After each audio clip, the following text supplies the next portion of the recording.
I actually want to mention a few things. First, I'll say this is some music I found by Keith Merrill. Don't flag. Don't flag. I mentioned your name. So actually, what I want to talk about though is not related to music. It's related to the usual, what seems to be a topic of constant controversy, the country of my origin, and what I really want to talk about is how awful it's become to live there as a man. Of course I don't, but I have to. If I were to say nothing, it would make me a bad American. So, I'm going to say something. I won't vote because the voting system is corrupt. I don't want to be there because it's dangerous. And I won't protest or complain or anything like that in a formal way because I realize that the entire project of the U.S. has failed. There is no assurance of security at all for an individual in that country. White, black, Mexican, Asian, it doesn't fucking matter. All that talks is money in the country and vaginas. And vaginas. So, what do I mean? Well, I'm just gonna present a court case that I heard about recently, where a teacher in California was, and I want to talk about this again because it's important. Now, a teacher, sort of fucked her student, right? So normal, but she got 180 days in jail and didn't have to register as a sex offender. Now, any way that you can spin that, any way at all, you know that if the roles were reversed, it would be dramatically worse for a man. And that stretches across many court cases. This is a reoccurring theme. It's not irregular. This is the status quo. It's America making a clear statement. Fuck men. So, what is a man to do in a country that has completely betrayed him for what he was born as? What should man do about a country that has turned against man? That is the question that we should be asking. And it's a super important question. One that definitely does not get asked enough in public discourse. One that is swept under the rug and ignored by society by and large as a whole. One that is ignored by lawmakers, philosophers, anyone whose voice in the community should carry some kind of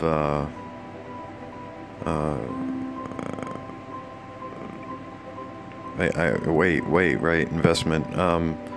Anyone who we can talk about anyone in authority positions, someone who is sort of running the show, right? Why has everyone ignored the fact that the country has turned on men? And we know it.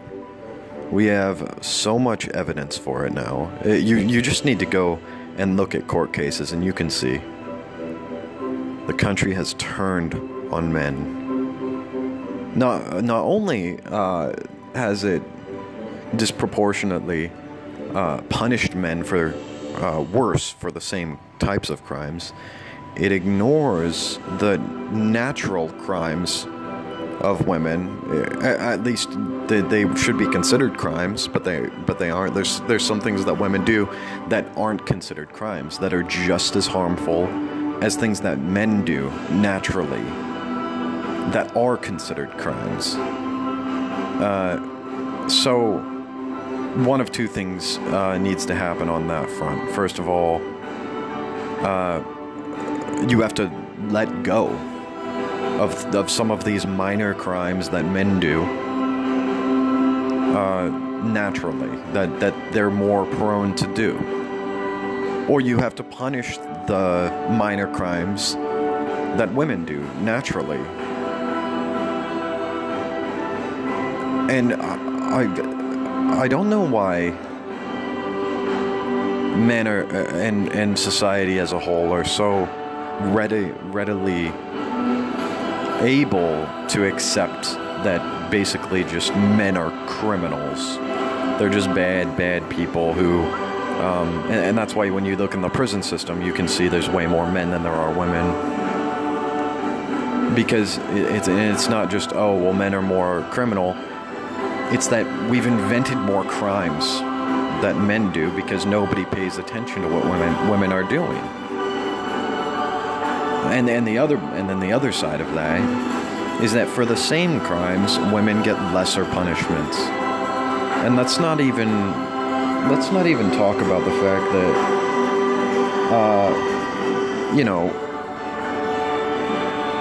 when in prison, what it's like as a man versus what it's like as a woman.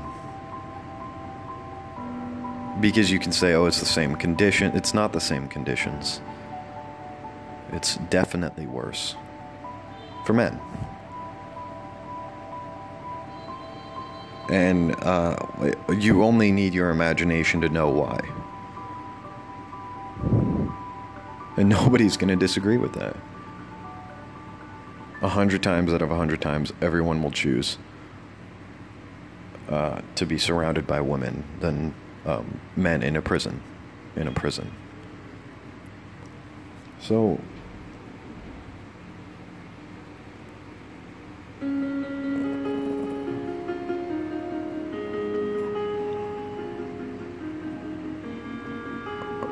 now, the moment that you can see this fully and recognize and accept the truth, you do notice that the country has turned on men. The country is anti-male.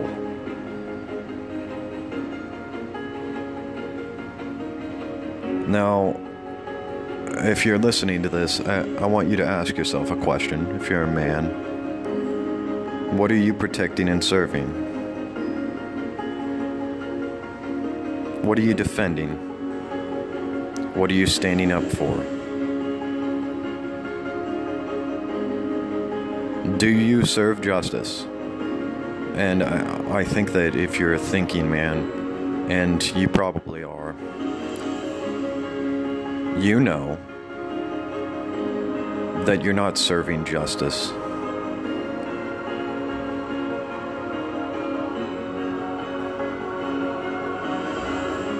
Just your paycheck, and maybe you're not a man of honor, so you don't care about that.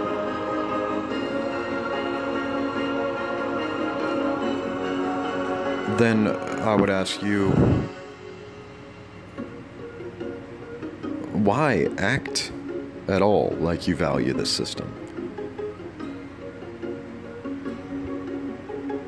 At least be honest, tell the truth. You do it for the money.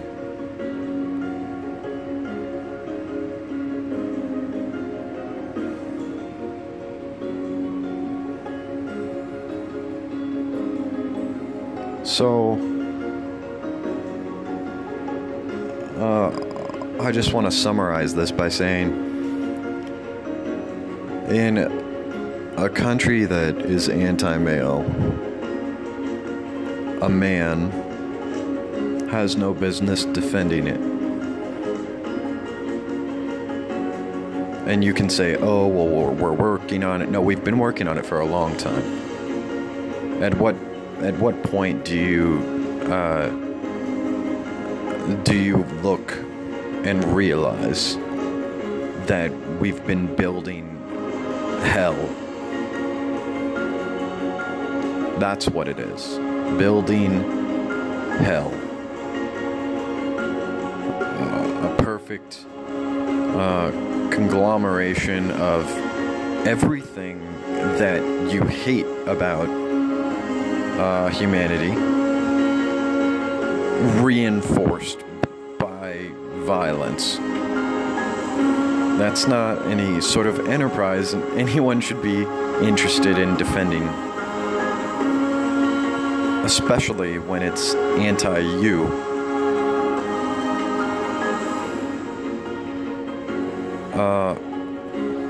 So what are my solutions? Your protests are going to do nothing. Your voting is going to do nothing. Your complaints will do nothing. Your voice is not heard.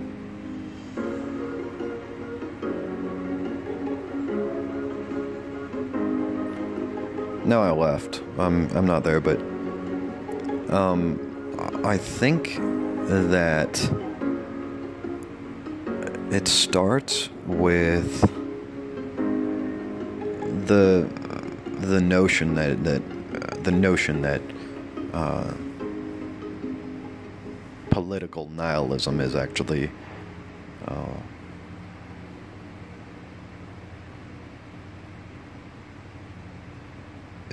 the correct course of action.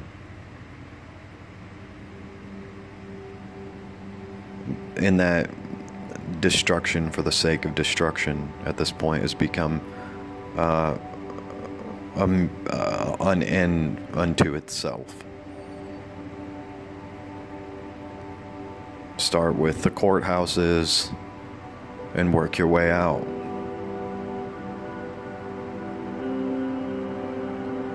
Deconstruction as violently as you possibly can make it is, to me, what appears to be the rational response, maybe the just response.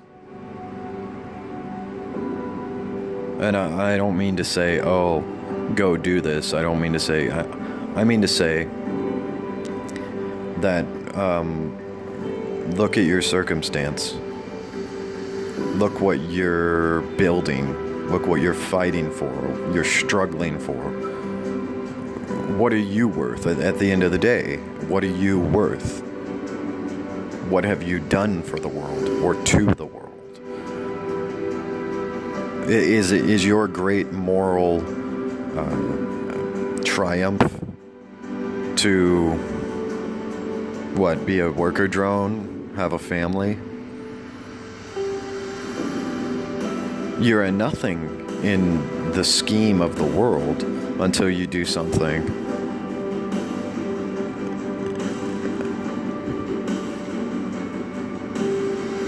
Gasoline is cheap.